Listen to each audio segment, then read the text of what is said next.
Bento dos Santos, o Gui da Paixão levantou aqui vários aspectos importantes, falou aqui da questão do diálogo, falou dos salários que Isabel dos Santos teve de pagar durante esse tempo todo, mesmo não estando a exercer atividade aqui a nível do nosso país. Sente que o culpado é o executivo angolano pelo encerramento da ASAP Viva? Bem, primeiro quero solidarizar-me com todos os profissionais da ASAP que infelizmente perderam os seus postos de trabalho. Creio que é uma situação que poderá inverter-se num período de tempo muito curto, espero que assim seja, é um desejo apenas, mas que a esperança, e creio que o próprio órgão de tutela, o Ministério da Comunicação Social e Tecnologias de Informação, tem conhecimento e tem estado a acompanhar esse processo. Bem, eu não creio que nós devemos apontar os culpados como tal, mas sim os responsáveis. E a nota que foi tornada pública de que a ASAP estava, e outros órgãos, não é? Mas o caso da ASAP, por exemplo, estavam a funcionar à margem da legalidade, trouxe um desafio para a direção da própria ASAP, que nós pensamos, pelo menos, que dentro dos prazos havia de conseguir alterar este quadro para poder conformar-se com aquilo que eram os requisitos que deviam estar observados para poder trabalhar na maior normalidade. Se isso não conseguiu se fazer dentro dos prazos, eu ouvi o Guilherme da Paixão a dizer que a direção da ASAP não foi recebida.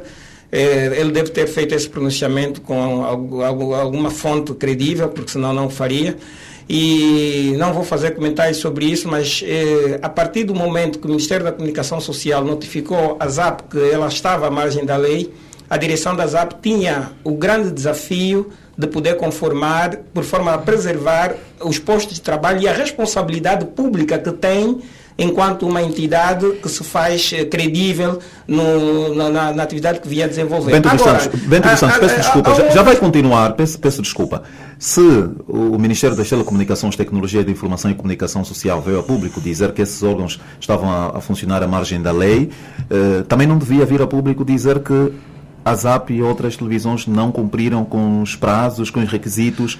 Pois, daí o porquê que eu ia dizer algo a seguir, eu ia comentar sobre esse aspecto, porque começa-se a fazer, começamos a entrar na onda de especulações e isso dá aso, na falta de informação dá aso às especulações, porque a partir do momento que vimos pessoas a perderem os seus postos de trabalho e estão ligados a um processo que envolve uma instituição como o Ministério, é claro que o Ministério deve pronunciar-se, porque tudo que estamos a fazer aqui, contrariamente aos factos, são alegações, porque se os trabalhadores perderam os seus postos de trabalho, isso é um facto, nós não podemos alterar isso. O Ministério da Comunicação Social notificou a ZAP que a mesma estava a trabalhar à margem da lei, este também é um facto. A ZAP, antes mesmo ou durante o período de dispensa desses funcionários, devia também fazer circular uma informação das causas que fez com que a mesma não cumprisse com os requisitos que fizeram com que a mesma fosse suspensa da sua atividade. Quer dizer, aqui uma ausência e depois vem um comentário feito pelo Guilherme da Paixão que é extremamente perigoso. O Guilherme da Paixão entra numa contradição moral, desculpa, e ética, quando diz que ele parabeniza a engenheira Isabel pelo facto da mesma ter suportado, e eu também elogio esse gesto, mas as empresas, atenção, as empresas, principalmente de médio e de grande porte, devem ter capacidade de suster salários até em períodos de crise.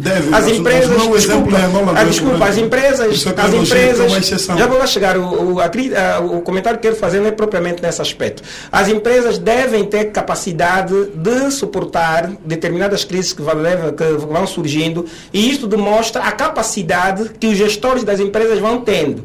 As empresas que geralmente 2 dias, 3 meses abraçam ou vejam-se envolvidas numa crise, já não têm capacidade de funcionar, vêm aqui a mostrar a fragilidade da administração que tem. Agora, como a empresa nacional de pontos, que está 68 meses sem pagar salário. Se uma empresa não consegue durante 6 meses manter os salários e os postos de trabalho dos seus funcionários e não consegue cumprir com os requisitos que podiam fazer com que ela continuasse a funcionar como deve ser, ou dentro daquilo que são os pressupostos da lei, nós temos que saber o que é que esteve em volta disso. Agora, Quando o Guilherme da Paixão diz que a mesma fez uma jogada estratégica com uma visão inteligente de só dispensar os funcionários no ano eleitoral e com quem diz agora pronto, está aí o problema social instalado, até aquilo que era de positivo que nós podíamos ver, que era uma capacidade de gestão, que era a preservação dos postos de trabalho, vê-se que aqui há uma ambição. Eu espero que não seja isso que o Guilherme da Paixão disse, o facto.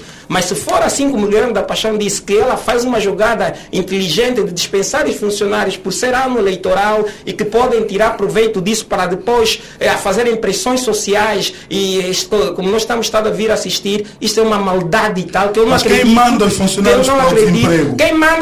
Quem faz uma campanha de podia garantir 500 mil empregos? Guilherme da Paixão, Guilherme da Paixão, não vamos, em que vamos despejando cada vez mais quero para fora, andando para fora, os problemas para fora, Guilherme da Paixão, os problemas precisam ser analisados com os factos que são produzidos em seu torno. E quando nós estamos a analisar um problema, independentemente de visões políticas que podemos ter, nós temos que ir por dentro dos fatos. Presta atenção ao seguinte: há uma notificação que a entidade não está dentro dos pressupostos legais. Mas, independentemente dos outros objetivos... Nem tu, nem a mim, ninguém sabe. Independentemente... Ninguém sabe quais são esses pressupostos legais. Até o próprio Ministério o Ministério fez sair uma nota pública que suspendia as atividades dessas empresas. A partir do momento que ela não foi clara e mais que está dentro da lei, vamos supor que até o Ministério, que não é o caso, atenção, que seja bem percebido, que o Ministério também não estivesse a fazer ou a supervisionar o cumprimento rigoroso da lei. É claro que esta mesma entidade, no caso a ZAP, teria que tornar público ou fazer recurso aos seus advogados ou àqueles que lhes prestam assessoria ou seus funcionários da área jurídica para poder conformar. Bento dos Santos e Guilherme da Paixão, já volto a vocês. Desculpa, acha que a ZAP não aconteceu? Não, mas eu não posso fazer leituras que não sejam dos fatos, porque os fatos nesse momento é essa ausência de informação do que realmente aconteceu, é o Ministério da Comunicação Social ter dito que estavam a trabalhar à margem da lei e depois é nós fazermos aquilo que se chama populismo, o talachismo, de achar que alguém pareceu santa, quando na realidade aquilo que disseste está a fazer política. Vamos política também passar aqui. Não é usar as pessoas para objetivos individuais, quando as pessoas estão indo para casa com fome, a perderem o trabalho. É um direito que lhe assista a ela, mas que não deve fazer recurso. Bento dos Santos, nós voltamos assim, o Bento dos Santos e o Guilherme da Paixão estão a monopolizar a palavra. Quer dizer que no próximo tema vamos ter que retirar algumas palavras. Guilherme da Paixão, já volto assim. Não, eu ainda não dirigi a palavra. Bento dos Santos, também acha que a UNITA não tem sabido gerir bem os seus conflitos? Bem, eu acho e o que é que a expulsão desses militantes pode representar no seio do partido? Representa a falta de democracia interna. Diretamente falando, representa a falta de democracia interna. Os partidos políticos angolanos, e em particular a UNITA, que está aqui, que está a tecer opiniões em função de um facto público que seja de conhecimento de todos. Eu desconheço a vida interna da UNITA, salvo quando as informações estão tornadas públicas.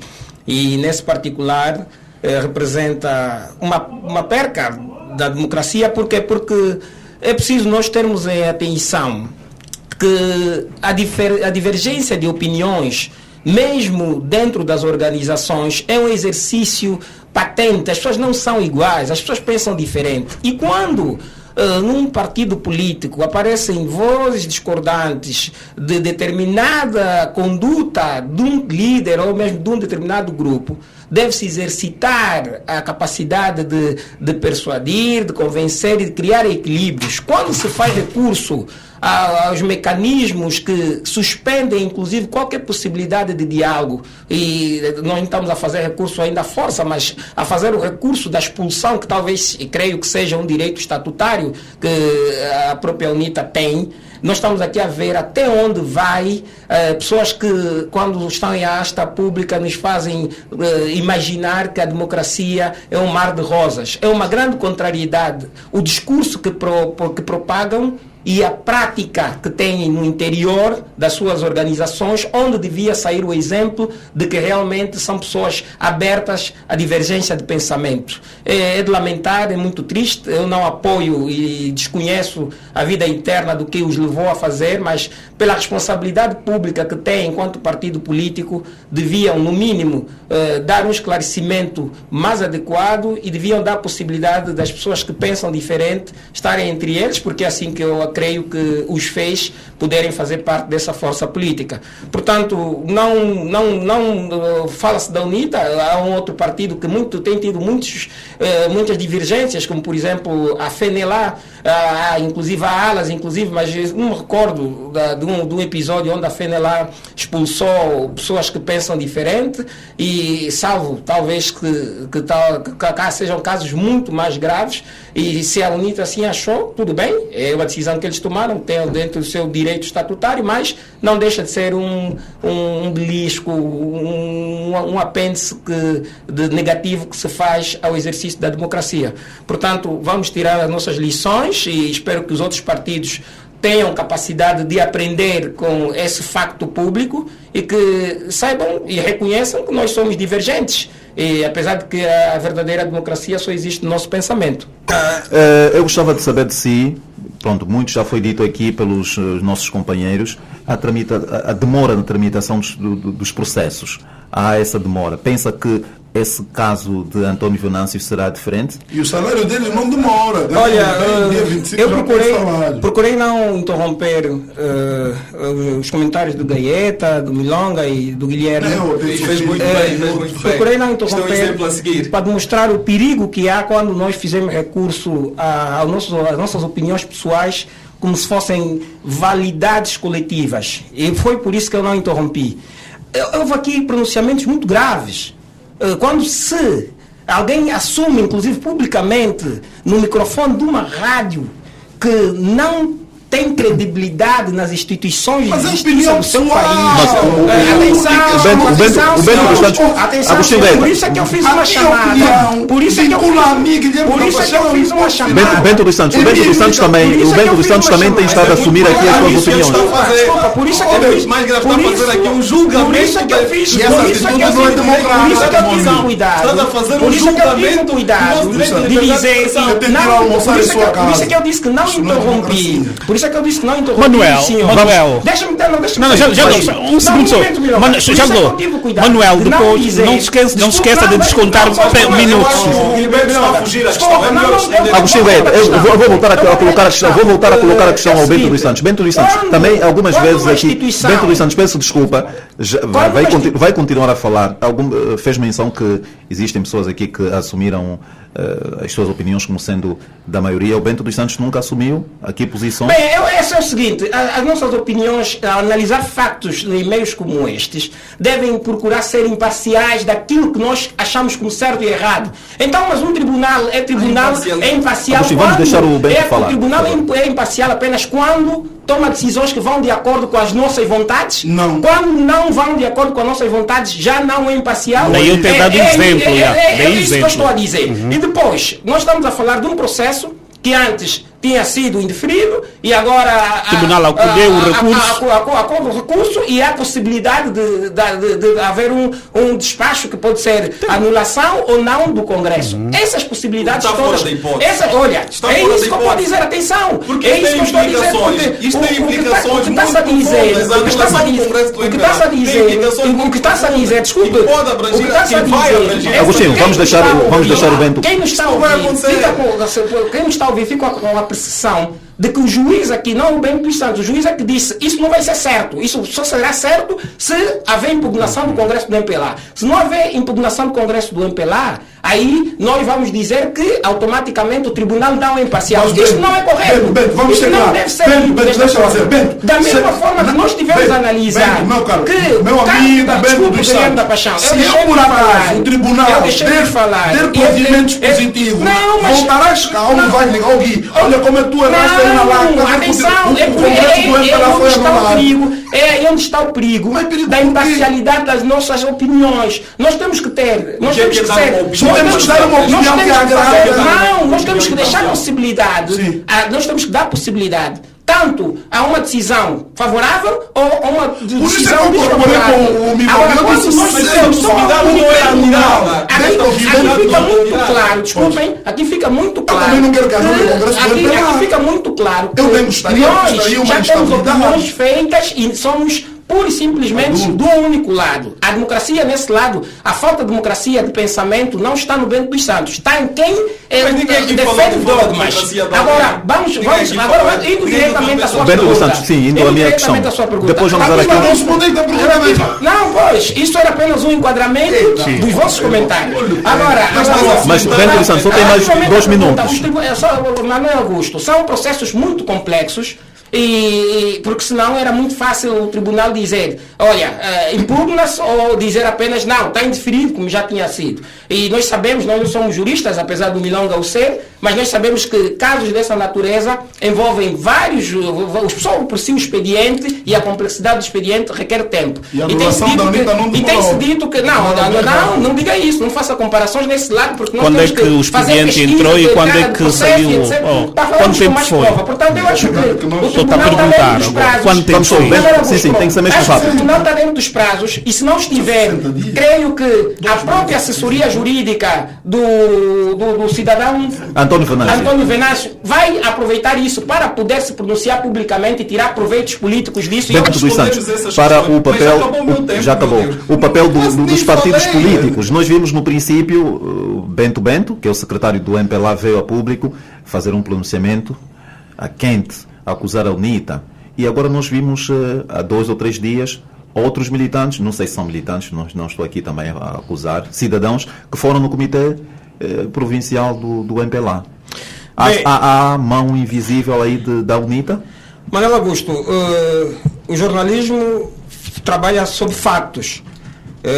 Esse é um princípio básico que nós aprendemos nessa nobre profissão. Apesar de ser suspeita, nós fazemos avaliação a nós mesmos. Mas deixe-me dizer o seguinte, o que ocorreu aquela tristeza, foi uma depredação. Houve violência, houve atos que a classificação terminológica mais adequada é depredação. Depois posso recorrer ao dicionário para ver se a etnologia e a significância da palavra. Mas dizer também... Chamam terrorismo. Mas dizer também que a par disto tem surgido e há um histórico de acontecimentos políticos que resultam em fatos que depois nós vamos perguntar por que não prevenimos e por que não ocorreram. Nós somos onipresentes. As instituições não são onipresentes, apesar de que elas estão em território nacional, mas a presença humana de um polícia, de um agente de serviço de informação ou de um jornalista permanentemente em todos os espaços, nós sabemos que isso não é possível. Eles não precisam estar permanentemente em todos os espaços, mas precisam estar em alerta. Este é o papel. Disciplina está mesmo a apelar o nosso bom senso. Deixe-me só concluir o meu raciocínio. Só lhe quero ajudar a informar melhor o nosso público, já que o Milonga fez. Manuel, por favor, retira mais alguns minutos ao Gagueta. Como estava dizendo, o facto de os partidos políticos, muitos partidos políticos terem sido oportunistas e serem responsáveis moral, se não mesmo material deste acontecimento, não pode aqui ser isento. E eu vou dar um exemplo, vou dar um exemplo concreto de factos. Olha que ainda não vou dar um exemplo concreto de fato de que devia ter sido feito já pela classe jornalística e que ainda não foi feito. Era, por exemplo, uma pesquisa rápida dos pronunciamentos públicos e atos de massas de responsáveis políticos que incitam a população a tomarem atitudes que vão contra a ordem, a segurança e a tranquilidade pública. Isto não é criado nem pelo MPLA, nem pelo Presidente da República, nem pela Maria ou Antônia que está em casa. Isto são fatos que andam reservados, estão arquivados factualmente e que deviam agora ser apresentados. Portanto, deviam ser apresentados para mostrar a responsabilidade moral que existe. Neste programa, onde nos encontramos hoje, no passado, eu chamei a atenção que os partidos políticos precisavam mostrar a sua posição quando há acontecimentos que fogem o controle e a coordenação dos mesmos a nível de responsabilidade pela dimensão de militantes que têm. Agora, eu vi partidos políticos que não tiveram antes tido a responsabilidade ética e moral de fazerem pronunciamentos públicos a condenarem atos dos seus militantes, agora virem a público com comunicados que batemos palmas. Mas atenção, a percepção que os militantes têm quando são agitados de que quando não têm comida em casa deviam ir assaltar ou deviam bater quem tem, depois escapa o controle deles e vai tendo resultados como esse. E aí não vem a tal dita responsabilização moral. Nós estamos a falar de um país onde nós temos milhões e milhões de habitantes. Quando se fala na rádio, por isso é que eu estava a dizer, inclusive, que na nossa análise aqui tem de ser responsável e não do achismo ou das nossas vontades individuais, vão também neste lado. Porque o que aconteceu é um exemplo que nós não devemos bater palma ou querer apontar culpados. Nós devemos sim procurar responsabilizar. Nós devemos sim procurar responsabilizar. Devemos procurar responsabilizar. Bento dos Santos, Milonga Bernardo e Agostinho Gaeta. Bento dos Santos, peço desculpa. Vamos olhar agora, Bento dos Santos, porque não respondeu à minha primeira questão. Vamos olhar agora para as palavras do Presidente da República quando pede particularmente aos militantes do MPLA para não fazerem justiça por mãos próprias. É esse tipo de posicionamento que nós queremos dos líderes, não só de partidos políticos, uma postura republicana. De uma mensagem que não entende nisso. Chama, apela e ativa a responsabilidade que nós temos de preservar. A não ser que tem muita paixão pelo sentido figurado. É inclusive a estabilidade, a ordem, a tranquilidade e a vida em si. Porque nós, o Guilherme da Paixão, e eu tenho estado a dizer também isto, nós temos essa oportunidade de estar a falar para os microfones, a sermos ouvidos por milhares de pessoas. Mas essas pessoas nem todas têm a mesma percepção de perceber o que é degradação, de perceber o que tem terrorismo, de perceber que a fome... Então explica para essas pessoas. E nós estamos a dizer a essas pessoas, antes mesmo... Degradação é roubo, degradação é agressão, degradação é... Destruir propriedade alheia. Invasão da propriedade alheia. Eu gostava de... O Bento dos Santos já falou, vou dar também aqui um minuto a... Eu só gostava